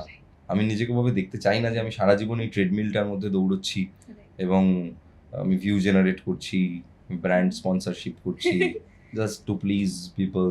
আমি একটা কাজ করছি, আই ডোন্ট ওয়ান্ট ইট। আমি বলি তো আমার যদি কোনোদিন ইচ্ছা হয় প্রেত কথা বন্ধ করে দেবো, যদি আমার ইচ্ছা হয়। আমি এর আগেও আমি এমন অনেক চ্যানেল বন্ধ করে দিয়েছি, বিকজ আমি ওই রেসটার মধ্যে নেই, আমি ওই লড়াইটার জন্য লড়ছি না, আমি তো লড়ছি নিজের জন্য। মানে সবসময় রেলেভেন্সির জন্য কাজ নেই না, ইটস নট অ্যাবাউট রেলিভেন্সি। আমাকে মানুষজন আগেও চিনেছে আমার কাজের জন্যই, এখনো আমাকে যদি ভবিষ্যতে চেনে আমাকে কাজের জন্যই চিনবে, এবং আমি আমার কাজটা আমি করতে থাকবো, এটাই আমার মোটো। আর কিছু করার নেই আমার জীবনে, কাজটা ছাড়া আর কিছু করার নেই। আমি কোনো চাকরি করতে পারবো না, আমার আমি কলেজ ড্রপ আউট, সো আমার সেই শিক্ষাগত যোগ্যতা নেই যে আমি গিয়ে একটা অফিসে বসবো। আমি হঠাৎ করে অন্য কোনো ব্যবসায় নামতে পারবো না, তার কারণ আমি বিশাল ভালো ব্যবসা বুঝি। হ্যাঁ, ওই যে এখন সমস্ত জায়গায় চল যে এঞ্জেল ইনভেস্টর হওয়া, হ্যাঁ। শার্ক ট্যাঙ্কে চলে হ্যাঁ। যাওয়া কোনো একটা হ্যাঁ। মানে ইনোভেটিভ Right, আইডিয়া নিয়ে। right, right. আমি সেই ইনোভেটিভ আইডিয়া বের করতে পারবো না হুম। যে হঠাৎ কোনো একটা প্রোডাক্ট বের করে আমি শার্ক ট্যাঙ্কে যেতে পারবো, বা আমি হঠাৎ করে কোনো মাল্টি মিলিয়নিয়ার হওয়ার রেসে আমি নেই, আমি মাল্টি মিলিয়নিয়ার হতে চাই না এইভাবে। হুম। আমার আর্টের মাধ্যমে যদি আমি মাল্টি মিলিয়নিয়ার হতে পারি, আমি হব, আমায় কেউ আটকাতে পারবে না। আমি স্বপ্ন দেখি যে আমি একটা রেঞ্জ রোভার চালাচ্ছি, এবং আমি স্বপ্ন দেখি আমার অ্যাটমসফিয়ারে একটা বিল্ডিং আছে, বাট থ্রু মাই আর্ট। আমি এটা অন্য কোনো বিজনেসের মাধ্যমে আমি এটা করতে চাই না। ক্রাফটকে বেশি ম্যাটার করে। এক্স্যাক্টলি মানে আমি কি কাজ করছি সেটা করে আমি স্যাটিসফাইড কিনা। আমাকে একটা কেউ সিনেমা বানাতে বললে আমি খুব খুশি হব। আমার টকিং অ্যাবাউট সিনেমাস, আচ্ছা তুমি বলে তারপরে আমি কয়েকটা হ্যাঁ, সেটা আমাকে করব। কেউ যদি হঠাৎ করে বলে যে তুমি এই অফিসে কাজ করো, তোমার মান্থলি স্যালারি হবে হয়তো 10 লাখ টাকা, আমি তাতে খুশি হব না, কারণ আমার উপর প্রেশার থাকবে, আমি কারোর দ্বারা চলবো। রাদার আমাকে আমার আর্ট চালাক, আমি আমার আর্টের জন্য নিজেকে নাকখত দিতে রাজি আছি, কিন্তু আমি কোনো মানুষের জন্য এটা করতে পারবো না, তার ড্রিমের জন্য আমি এটা করতে পারবো না, আমি আমার ড্রিমের জন্য এটুকু করতে পারি। Talking about cinema, Pret Katha was more about experiencing horror through audio. But আমিষটাকে তুমি দেখালে পুরো হররটাকে ভিজুয়ালি এক্সপিরিয়েন্স করানো যে ব্যাপারটা, when did you realize that আমিষ আমি বানাবো? এইটার ব্যাপারটা হচ্ছে, দেখো আমি অনেকদিন ধরেই প্রেত কথা করার সময় ভাবতাম যে মানে আমি যখন পড়ি তখন তো ধরো গল্পটার মধ্যে ঢুকে যাই, তো আমি ভাবতাম যে এটা যদি একটা সিনেমার মতন গল্প হয় খুব ভালো লাগবে। তো যা হয়, আমরা তো মানে মধ্যবিত্ত বাড়ির ছেলেপুলে, তো আমাদের ক্ষেত্রে রাদার গরিব বাড়ির ছেলেপুলে থেকে স্টার্ট হয়েছে জীবন। এখন তাও একটা ভালো জায়গায় এসেছি, অ্যাটলিস্ট নিজের শখগুলোকে পূরণ করতে পারি। তো আমি তখন ভাবতাম যে এরকম যদি একটা সিনেমা বানানো যায় তাহলে কেমন হয়, যে কোনো গল্প নিয়ে। আমি আরো প্রেত কথাকে আরো বড় কিছুতে প্ল্যাটফর্মে দেখতে চাই, মানে নট অনলি অডিও স্টোরি। তো একদিন আমি অনেকদিন ধরেই ভাবছি, বাট কোনোদিনও না আমি অত বড়ভাবে এটাকে ভাবিনি যে একটু বড় করে করব, ওই ম্যানিফেস্টেশনটা অতটা লেভেলে ছিল না। তো আমি আর প্রিয়াঙ্কা ঘুরছি, প্রিয়াঙ্কাকে বলছি আমি চাই এরকম একটা বানাতে। তো প্রিয়াঙ্কা বলছে যে তুমি একটা কাজ করো, তো তোমার কি লাগবে? আমি আমার একজন ডিরেক্টর লাগবে যে ডিরেক্ট করবে। তো আমি চাই না ডিরেক্ট করতে, এরকম আমি ভালো কাজ করতে চাই, যে আগে কাজ করে এসছে। I want to act as a producer, এবং প্রডিউসার মানে টাকা দিয়ে খালাস হয়ে যাওয়া প্রডিউসার না, যে কিনা পুরো ফিল্মটার মধ্যে আছে। তো তখন বলছে তাহলে ফোন করো। বললাম তাহলে অরুণাভ খাসনবিশকে চিনি, আমার খুব পছন্দের লোক, আমি ওনার ফিল্মও দেখেছি আগে, তো আমি জানি যে উনি আটঘাট জানেন এবং ওনার একটা বুদ্ধিমত্তা আছে, আমার ভালো লাগে। ওনার পডকাস্টে আমি দেখেছি। তখন অরুণাভদা আবার হচ্ছে একদম প্রথম যে খরাজ মুখার্জির সাথে পডকাস্ট করেছে, সেইটা দেখে আমি অরুণাভদাকে মেসেজ করেছিলাম আচ্ছা, ওকে, যে আমার আপনার পডকাস্ট খুব ভালো লেগেছে। তো সেটাও অনেক বছর আগে। তো অরুণাভদাকে ফোন করলাম, অরুণাভদাও রাজি হলো। দেন আমি প্রিয়াঙ্কা আমরা গেলাম, প্রিয়াঙ্কা বললো লেটস মেক ইট।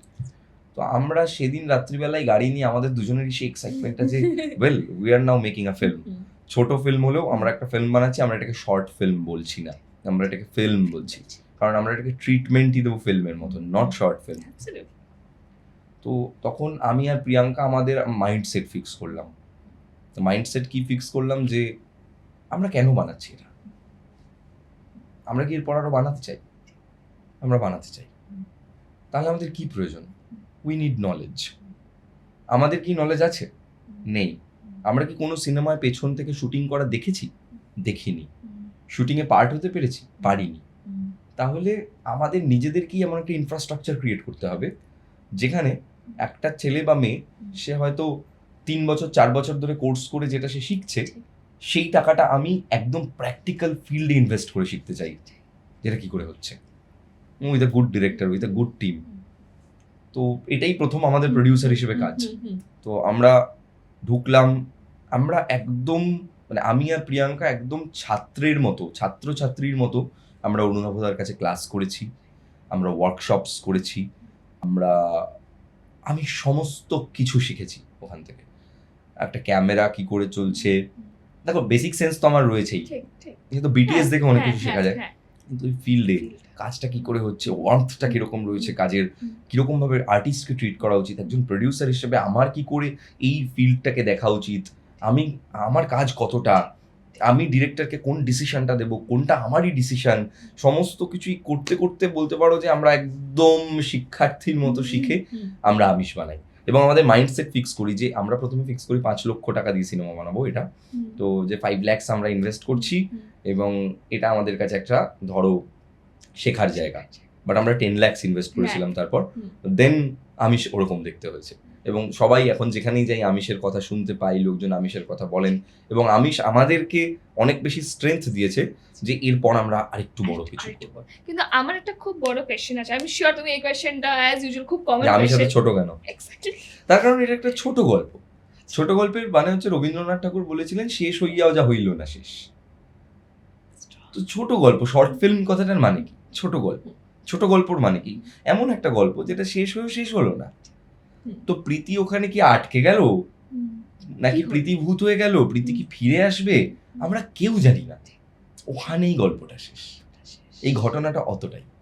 ওই ফিল্মটা শুট করার সময় কিছু এক্সপেরিয়েন্স করেছো? না, nothing, it was more like আ আমি প্রচুর জায়গায় শুনেছি যে ভূতের ছবি শুট করতে গিয়ে লোকে অনেক প্রবলেমস ফেস করে। We didn't face any kind of problem, everything was so far very good and smooth to us, এবং উই এনজয়েড আ লট। আমাদের আমিষের শুটিং যেদিন শেষ হলো প্রচন্ড বৃষ্টি সিনেমার শেষে, এবং আমাদের ওখানে যে প্রোডাকশন ম্যানেজার ছিল, আমি তো একদম নতুন, সে আমাকে না একটা লাইট, আমি স্মোক করি, আমাকে লাইটার দিয়েছে একটা, উনি আমার লাইটার দিয়ে পকেটে ঢুকিয়ে দিয়েছে, যে এটা তোমার জন্য গিফট, তুমি এত ভালো কাজ করেছো। Everyone was so happy. আমাদের টাইম এক্সিড করে গেছিল, গিল্ড ছিল আমাদের সাথে, বাট প্রত্যেকে ওই দুটো শটের জন্য কেউ বলেনি যে আমরা বেরিয়ে যাব। প্রত্যেকটা আমাদের গিল্ডের যারা দাদারা ছিল, যারা কাজ করেছে ওখানে, আমাদের এন্টায়ার টিম, তারা সবাই রাত 9টা আমাদের প্যাকিং টাইম শেষ হয়ে যাওয়ার পরও লাস্ট দুটো শট নেওয়া। আমার টেনশন হচ্ছে প্রচণ্ড যে আমার যদি আরেকটা দিন নিতে হয় তাহলে আরও খরচা, পুরো গিল্ড আসা মানে আরও খরচা বেড়ে গেল। বাট প্রত্যেকে কাজ করেছে, আমি বসে আছি ফোকাস পুলারের পাশে, আমার তো টেনশন হচ্ছে, ঠিক আছে, আর সিগারেট খেতে খেতে বলে না না না সিগারেটটা খাবো, এসি যে হচ্ছে তোমাদের তো টাইম বেরিয়ে যাবে, আচ্ছা দাঁড়াও না, ভালো কাজ হচ্ছে এখন, চলো করি। ভালো কাজ হলে সবাই করতে চায়, মানে প্রত্যেকটা টিম ওই ভিশনের সাথে অ্যালাইন ছিল। এবং এইটা পুরোটা কৃতিত্ব আমার মনে হয় অরুণাবদার, আমার মনে বিকজ হয় he is the captain of the ship, একজন ডিরেক্টর। আমি অরুণাকে জিজ্ঞেস করেছিলাম, আমি এই কোয়েশ্চেনটা অরুণাকেও জিজ্ঞেস করেছিলাম যে কোনো কিছু হরর বলে কি কমেডি হয়েছে? হ্যাঁ, it was more of a comedy scene, মজাদার হয়েছে, মানে ইট ওয়াজ হিলারিয়াস। বাট ওনারও সেম কথা ছিল দ্যাট মানে he just enjoyed working into that film, and I was there in the premiere. আর আমি এটা তোমাকে বলতে চাই পার্সোনালি যে I am not into horror movies. আমার প্রচন্ড ভয় পাই আমি, মানে I don't want to name one of the films, Hindi film, আমি ওটাকে তোমরা হয়তো হরর মুভি কনসিডারও করবে না, বাট আমি ওটাকে হরর ফিল্ম কনসিডার করে আমি বেরিয়ে হয়েছি। বাট তোমার আমিষ, I was there in the theatre, I watched it full, মানে চোখ খুলে, আধা চোখ খুলে, তাও আমি শুনি, বাট ইট ওয়াজ অ্যামেজিং। তোমার যদি হরর যদি তোমার ভয় লাগে তাহলে তুমি হরর দেখা শুরু করো সাইকোলজিক্যাল হরর থেকে। আচ্ছা, লাইক তুমি ফ্র্যাকচার্ড বলে একটা মুভি আছে, এটা দিয়ে স্টার্ট করো। গুরু তুমি তো এত পার্সোনাল স্টোরি শুনো প্রেত কথার থ্রু দিয়ে, আমাকে একটা কোনো ব্রিফ স্টোরি বলতে পারবে যেটা তোমারও ভয় লেগেছিল শুনে? এরকম অনেক গল্প, হ্যাঁ, ওয়ান স্টোরি যেগুলো আমারও ভয় লেগেছে। একটু ব্রিফে জানি। আমার এই রিসেন্ট টাইমে আমি একটা গল্প পড়লাম, গল্পটা বলছে যে খুব সিম্পল, মানে একটা লোক, সে অ্যাকচুয়ালি কাজের জন্য গেছিল হসপিটালে বেশ কিছু টুকটাক কাজকর্ম করে, টেকনিশিয়ান টাইপের। তো গিয়ে উনি প্রথমে ঘর খুঁজতে খুঁজতে একটা ঘরে ঢুকে দেখছে যে ওটা প্রচুর খাট এদিক ওদিক পড়ে রয়েছে, হসপিটালের স্ট্রেচার্সগুলো দেখছে, একটা স্ট্রেচার নড়ছে কন্টিনিউয়াসলি। তো ওই দিকে তাকিয়ে অনেকক্ষণ তাকিয়ে ওর একটু পিড়ি লেগেছে। ও বলে আমি পিছনে বেরোতে গিয়ে হঠাৎ করে দেখি যে দুটো ছেলে বলছে আপনি এখানে কি করছেন, বেরোন এক্ষুনি। বলে এরকম করে আমায় বের করেছে। আমি বেরোনোর সময় দেখলাম ওরা একটা স্ট্রেচার নিয়ে আসছে, সেই স্ট্রেচারটার মধ্যে একটা বয়স্ক লোক, মানে মুখটা পুরো কালচে হয়ে গেছে, রক্ত পুরো নেই মনে হচ্ছে, কালচে ফ্যাকাশে টাইপের মুখ, এবং চোখগুলো পুরো ভিতর দিকে ঢুকে গেছে। বলছে এত ভিতরে চোখ ঢুকে গেছে আমি দেখিনি, এরকম মানুষ খুব কম দেখেছি, কোটরে ঢুকে গেছে।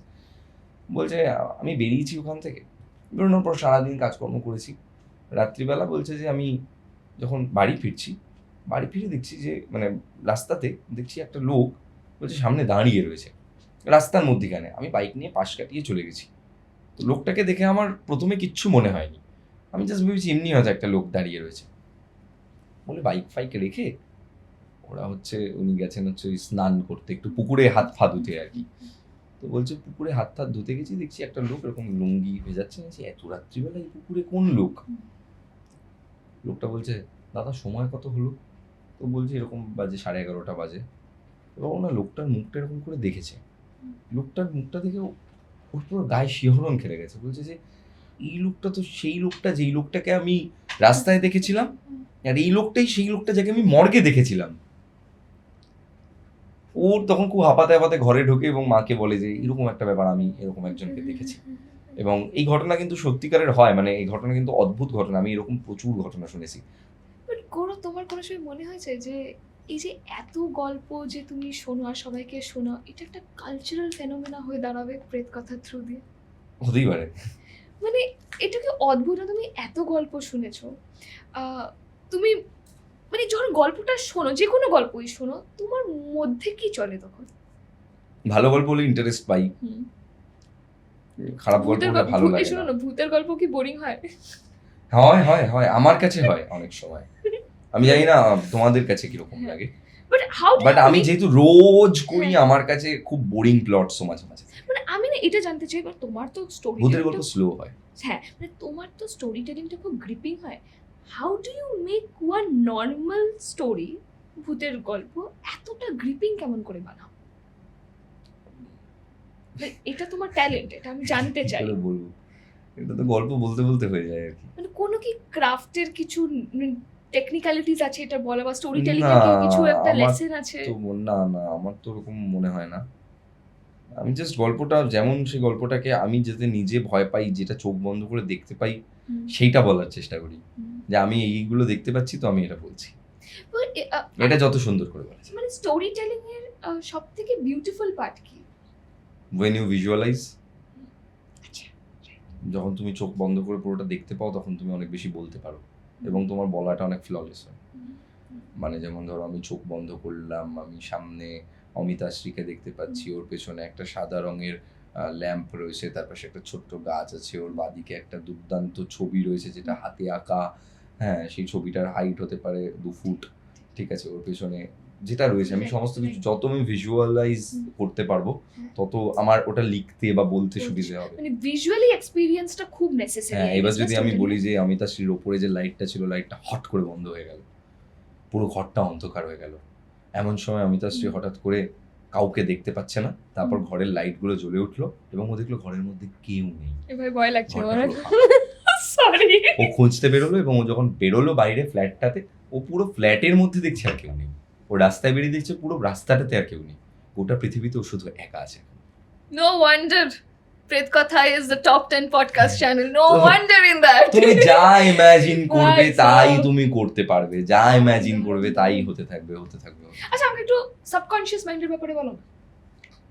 কি সাবকনশিয়াস মানে মাইন্ড? আমি না খুব জানতে ইচ্ছা হয় যে, তুমি কি জানতে চাও? মানে আমি যেটা জানতে চাই সেটা খুব একটা ইন্টারেস্টিং আমার একটা লাগে, সেটা হচ্ছে সেম সিচুয়েশন, 2 ডিফারেন্ট পিপল, হুম, ভার্ডিক্টটা খুব ডিফারেন্টলি হয়। হুম। কেন হয়? ক্রিয়েটিং 2 এটা তো রিয়ালিটিস ইন আ অনেক সেম কিছু ওয়ার্ল্ড। অনেক কিছু ডিপেন্ড করে এর পেছনে। আমার মনে হয় সব থেকে বড় কথা, সেম সিচুয়েশনে দুটো মানুষের ভার্ডিক্ট ডিফারেন্ট হয়ে যায় বিলিফের কারণে এবং তাদের এন্টায়ার সিস্টেমটার কারণে। সাবকনশিয়াস মাইন্ডের এখানে অনেক বড় খেলা হচ্ছে যে ধরো একটা সেম সিচুয়েশন, যে সিচুয়েশনে ধরো তোমায় বাইক চালাতে হবে আর আমায় বাইক চালাতে হবে। তোমার বাইক চালানোর সময় একটা খুব খারাপ এক্সপিরিয়েন্স আগে হয়েছিল, তুমি পড়ে গিয়ে একবার তোমার পা ভেঙে গেছিল, সাপোজ তুমি বদলে অন্য কেউ হতে পারে, আমারই ধরো হয়েছিল, তোমার হয়নি, তুমি তুমি ওরই পডকাস্টে এসে ওকে ভিকটিম বানাচ্ছি। সাইকেল পড়ে গেছি অনেকবার। তো সাইকেল থেকে তুমি পড়ে গেছো এবং আমি কোনোদিনও পড়িনি। তো আমাকে যদি হঠাৎ করে বলে যে সাইকেলটা নিয়ে 2 পুকুরের মাঝখানে একটা ছোট্ট আলপথের মধ্যে দিয়ে আমাকে 1 কিলোমিটার চালিয়ে যেতে হবে, তাহলে কার বেশি ভয় লাগবে? তোমার বেশি ভয় লাগবে, বিকজ তোমার এক্সপিরিয়েন্স আছে রিসেন্ট টাইমসে পড়ে যাওয়ার, পা কেটে যাওয়ার, পা ছড়ে যাওয়ার, এবং তারপর থেকে তোমার ভয় লাগতে শুরু করবে। তো সেম সিচুয়েশনে দুটো মানুষের সাবকনশিয়াস মাইন্ড তোমাকে বলবে যে হচ্ছে দেখ তুই কিন্তু পড়ে গেছিলি, আর আমার ক্ষেত্রে বলবে যে হচ্ছে হ্যাঁ কি আছে, কি সমস্যা আছে, এ তো নর্মাল আমার কাছে এটা। তো সাবকনশিয়াস মাইন্ডকে আমরা যেটা এবার কন্টিনিউয়াসলি ফিড করতে থাকি, এবার যদি তুমি ওই না চালাও, এবার যদি তুমি ভয় পাও সাবকনশিয়াস মাইন্ডের কথা শুনে, আর তুমি যদি না চালাও, তুমি যদি ফিয়ারটাকে ব্রেক না করো, তাহলে ফিয়ারটা তোমার জীবনে অ্যাংজাইটি হয়ে বড় হবে।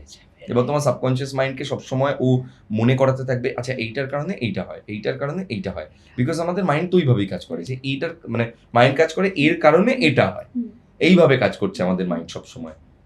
যে তুমি একটা কোনো কিছু খেতেও যাচ্ছ, যখন তুমি যখন একটা কিছু জীবনে চাইছো, তখন কি কাজ করে যে যে আমি এই পডকাস্টটা করব, এটার পেছনে আমায় কতটা এফার্ট দিতে হবে, এবং এই এফার্টের বিনিময়ে আমি কতটা পাবো, আনন্দ পাবো, টাকা পাবো, সুখ পাবো, হোয়াট এভার।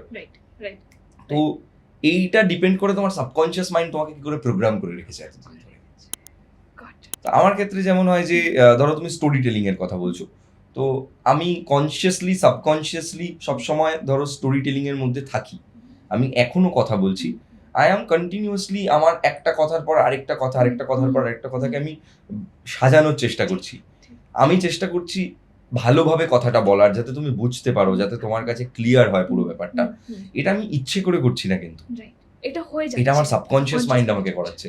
কারণ আমি যখন মাইকের সামনে বসি, আমি যখন লোকের সাথে কথা বলি, এভরিওয়্যার আমি যখন থাকি, আমি কথা বলা মানে আমাকে ভালোভাবে কথাটা বলতে হবে, কারণ আমাকে আমার গলা দিয়েই কাজ, আমার কথা দিয়েই কাজ। তো I have to be a good speaker. তো আমি যখনই কথা বলছি, তখন আমার সাবকনশিয়াস মাইন্ড ছোট থেকে আমাকে প্রোগ্রাম করেছে। আমাকে আগের দিন একজন বলছিল যে তোমার অড লাগে না কারোর দিকে তাকিয়ে কেউ এসে ছবি তুলছে, হাসছো, তুমি এভরি টাইম হাসছো। তো আমি বললাম যে না, it is making me a better human being, তার কারণ it is giving me a better practice. অন্যান্য মানুষদেরকে তুমি দেখো, কারোর সাথে দেখা হলে হাসেও না, আর একটা গোমরা মুখ নিয়ে বসে আছে বেশিরভাগ লোক, তাই। বাট আমি একটা অচেনা লোককে দেখেও হাসছি। মানে তুমি ভাবো যে আমার সাবকনশিয়াস মাইন্ড, আমার ঈশ্বর বলো, আমার ম্যানিফেস্টেশন বলো, আমাকে এমন ক্রিয়েট করছে যে আমি কোনো মানুষকে দেখে আমি খারাপ বিহেভ করবো কি করে, আমার প্রথমেই তাকে দেখে একটা হাসি মুখে বেরিয়ে আসবে, কারণ ওটা আমার প্র্যাকটিস দীর্ঘদিনের। বাট ডোন্ট ইউ থিঙ্ক আজকাল যারা একটু ফেমাস হয় তাদের এই গ্রাউন্ডেড ব্যাপারটা চলে গেছে, বা ওই হাম্বলনেসটা চলে গেছে? না, আমার মনে হয় যে এটা অ্যাকচুয়ালি কি বলতো, এগুলো না পুরোটা পেরেন্টিং এর উপর নির্ভর করে। মানে আমরা তো দেখো সবার আগে তো বাবা মার কাছে মানুষ, তারপর আমাদের সোশ্যাল লাইফ, ফ্রেন্ড সার্কেল আমাদেরকে সবকিছু শেখায়। তো আমার ক্ষেত্রে আমার পেরেন্টিংই এমন যে তুমি সব মানে একটা কথা আছে দেখবে যে মানুষকে সম্মান করো সে কোন প্রফেশনে আছে সেটা না দেখে। কিন্তু আমরা এখন তো দ্বিখন্দারির যুগে বাস করি, এখানে আমরা দেখে সম্মান করি। যে ওই লোকটা, রিসেন্ট টাইমে আমি একটা সিরিজ দেখেছি, আমি নাম বলবো না, এটা কন্ট্রোভার্সিয়াল হয়ে যাবে। তিনি খুব নাম করা ব্যক্তিত্ব, নাম করা ডিরেক্টর, নাম করা রাইটার। নাম করা মানেই সে ট্যালেন্টেড তা নয়, নাম করা লোক, এবং তার কাজটা খুবই সস্তা মানের। আমি যে দেখলাম তার কাজটা, আমার দেখার পর মনে হলো কেন দেখলাম। ছোটবেলা থেকেও আমি তার অনেক কাজ দেখেছি, এবং আমি দেখে বুঝেছি যে, আমি এখন বুঝেছি যে সে কাজগুলো খারাপই কাজ ছিল। মাছ ধরার কাজ মানেই ভালো কাজ হবে তা নয় সব সময়। প্রেত কথারও সব গল্প ভালো হয় না। আমারও প্রচুর এপিসোড আছে খুব বাজে পারফরমেন্স, হতে পারে তারও এটা বাজে পারফরমেন্স, কিন্তু বাজে পারফরমেন্সকে বাজে পারফরমেন্স বলতে হবে, ব্যাড পারফরমেন্স বলতে হবে। শুধুমাত্র পুলিশ বডিগার্ড নিয়ে ঘুরলেই আমি বড় হয়ে গেলাম না, আমাকে তো কাজটা ততটা লেভেলে করতে হবে। যেহেতু তাহলে আমরা অরিজিৎ সিংকে কিভাবে দেখেছি, আমরা এর আগেও আমরা যত সেলিব্রিটিসদেরকে দেখেছি তাদের কিভাবে দেখেছি, দে ওয়ার ভেরি নর্মাল। এত আড়ম্বর ছিলই না, এত দ্বিখন্দারি ছিলই না তাদের, তারা শুধু কাজটা করতো। বাট আমার মনে হয় talking about celebrity, influencer, creator, সব থেকে আগে যদি সে একটা গুড হিউম্যান বিং হয়, ওটাই ইম্পর্টেন্ট।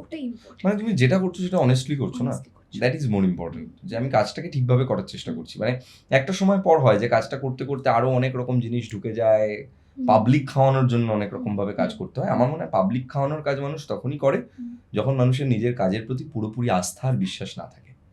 মানুষেরা বুঝতেও তো পারে বলো, সোশ্যাল মিডিয়াতে ঠিক আছে তুমি করো পাবলিক খাওয়ানোর কাজ, তুমি রিলস বানাচ্ছ, কিন্তু তুমি যখন একটা এন্টায়ার পিস অফ ফিল্ম বা সিরিজ বানাচ্ছ, then you can't do this. That is serious job. ওটা একটা কঠিন কাজ। আমি একটা প্রেত কথার 1 ঘন্টার এপিসোড জাস্ট পাবলিক খাবে বলে আমি সব এপিসোডে দিয়ে দিচ্ছি যে হচ্ছে যৌন মিলন করছে, তাহলে that will not make any sense. আমাকে তো একটা ভালো গল্প শোনাতে হবে মানুষটাকে। তোমার আরেকটা জিনিস জানার ইচ্ছা, সেটা হচ্ছে হলো নেক্সট কি তোমার মাথায় এরকম কোনো গল্প আছে যেটা তোমার মনে হয় ওটা এখন নেক্সট ফিল্ম হওয়া উচিত? একটা তো চলছে মাথায়, হুম। তো দেখা যাক। আচ্ছা, হাউ ডু ইউ ডিসাইড কি এই গল্পটা বলবো কি এই গল্পটা বলবো না প্রেত কথা? প্রেত কথায় হ্যাঁ। এটা আমার একটা, আমি কি এটা কিভাবে কিভাবে তোমাকে বোঝাই, এটা না একটা কুক বুক আর কি, এটা যে কুক সে শুধু একাই জানে, মানে এটা সিক্রেট, হ্যাঁ মানে সিক্রেটও এটা তো বলতে পারো, secret এটা একটা হতেই পারে। কলিং হতে পারে। হ্যাঁ। কোনো গল্পটা পড়ার সময় আমার সাবকনশিয়াস মাইন্ড কাজ করে যে এই গল্পটা চলবে, গল্পটা ভালো লাগবে মানুষের। তো এই সব গল্পটা গল্প আছে। পড়ো তুমি? যতগুলো আসে তোমার এন্ট্রিজে ধরে নাও। আমি আগে পড়তাম, এখন তানভীর ভাই পড়ে, এখন আবার আমি পড়া শুরু করেছি। আচ্ছা, তোমার মনে হয় না যে যে বলছে তাকে লাস্ট পড়াটা 1 বছর তুমি তানভীর বলছো? ভাই পড়েছে। এবার তারপর তুমি যদি সিলেকশনে পড়ে তারপর তুমি ফাইনাল পড়ে then you deliver it basically. আমি অনেক সময় তানভীর ভাই গল্প সিলেক্ট করলে আমার জেনারেলি ট্রাস্ট থাকে, মা গল্প সিলেক্ট করলেও ট্রাস্ট থাকে, মানে আমি ট্রাস্টওয়ার্দি লোকদেরকেই সিলেক্ট করতে দিই, কারণ ওরা ভালো গল্পই সিলেক্ট করে জেনারেলি। এবং আমি আমার ক্ষেত্রে যেটা হয় মোস্ট অফ দ্য টাইমস, যে আমি জেনারেলি আগে স্ক্রিপ্ট পড়ি না, আমি একেবারে মাইকের সামনে স্ক্রিপ্টটা পড়তে পড়তে পড়তে পড়তে পুরো এপিসোডটা রেকর্ড করি। মানে এটা আমার একটা প্র্যাকটিস হয়ে গেছে এবং হয়ে গেছে। I love this practice. আচ্ছা গৌরব, এত বছর ধরে তুমি ক্রিয়েটর ওয়ার্ল্ডে আছো, ফার্স্ট 1-2 ইয়ার্স কিরকম ছিল? বলে কি সব থেকে ডিফিকাল্ট ওই টাইমটা যদি ভালো ছিল, দেখো মানে এই ব্যাপারটাকে আমি তো সিরিয়াসলি আর দেখতে চাই না, মানে নিই না এখন আর, মানে আজকের দিনে দাঁড়িয়ে জিজ্ঞাসা করলে আমার কাছে মানে এই ব্যাপারটা খুব মানে আমার জানার ইচ্ছা হচ্ছে Casual. how মানে পিপল হু হ্যাভ আমি স্টার্টেড কাজ করেছি শুধু, মানে how to stay not relevant বলবো না, মানে পেশেন্সটা যে, কারণ আজকে কারণ আমার কাছে আর কিছু করার ছিল না বস, আমি তাই এটাই করেছি, আমার আর কিছু করার ছিল না। আমি পড়াশোনা ছেড়ে ঠুড়ে দিয়ে বলেছিলাম যে আমি আমার স্টুডিওতে লোকের গান রেকর্ড করে দেবো, এটাই আমার টার্গেট ছিল। এবার সেই টার্গেট থেকে করতে করতে করতে করতে লোকে পছন্দ করেছে, হয়েছে। দেখো যদি সত্যি এত বুঝতাম না, তাহলে আজকে আমার আরো অনেক বেশি ফলোয়ার থাকতো। যদি আমি আজকে আমার যে বোধটা এসছে, ওই বোধটা সেদিন থাকলে, যে মানে এই সোশ্যাল মিডিয়ার গেমটা আজকের দিনে যেমন হয়ে গেছে, আমি যদি ওরকম গেমটা আমার মাথায় থাকতো তাহলে আমি অনেক কিছু করতাম। কিন্তু আমি ওইভাবে ভাবিনি কখনো, আমি তো just always wanted to create some good things. আমি সবসময় আমাকে তানভীর ভাই বলে, তুমি শুধু টাকা ছেড়ে দাও, তোমার মন এত উদার, তুমি তোমাকে বললে তুমি উল্টে নিজে টাকা দিয়ে দেবে, তুমি আর এই করবে না। আমার ক্ষেত্রে আমার খুব অসুবিধা হয়, মানে আমি সবসময় চেষ্টা করি যে আমি just I want to create art, মানে আমি জাস্ট কিছু ক্রিয়েট করতে চাই, সেটা আমাকে খুব আরাম দেয়, সেটা আমাকে খুব মানে আমি পিসে থাকি ওটাতে। তার মধ্যে এখন টাকা ইনকাম করতে হয়, টাকা ইনকাম করাটা একটা বোঝার মতো, what is our take on money? But টাকাটাও আমার কাছে এখন হয়ে গেছে যে বাই প্রোডাক্ট। এখন আমি টাকার জন্যও কাজ করি না, আজকাল একটু টাকার জন্য কাজ করছি, সামনে একটা বড় প্রজেক্ট আছে, একটু টাকা পয়সা জমাতে হবে, আদারওয়াইজ আমি জাস্ট করে গেছি। But Gaurav, I enjoyed it a lot. enjoying is, of course you have to enjoy because you are an art and craft person, but don't you think money is also important? Money is also important, সেটা আসে তো আমার কাছে, মানে আমার সেটা নিয়ে কোনো সমস্যা হয় না। হ্যাঁ। মানে আমি যা কাজ করি সেই কাজের মাধ্যমেই আমার কাছে টাকা চলে আসে। আচ্ছা, if today anybody wants to start in 2026 in a creator world, strategy বলবো না, but what should be their calling? Family blog করবে। মানে স্টার্ট কেমন করে করবে সে? কারণ দেখো ফ্যামিলি ব্লগে উই হ্যাভ সিন, বলা উচিত আমাদের এখানে ফ্যামিলি ব্লগে স্টার্ট করবে। দেখো আমার মনে হয় না যে মানুষটা সবার আগে তো ভুলে যেতে হবে যে এই প্ল্যাটফর্মটায় আরো অনেকে স্টার্ট করেছে, so there is a rule book, there is no rule book. যারা এগুলো বলে তারা একদম ফালতু কথা বলে, তারা ইউটিউবকে ব্যবসা বানানোর জন্য বলে, তারা হয়তো একটা কোর্স বিক্রি করবে, একটা কোর্স ইউটিউবের I have a course question after this, please follow.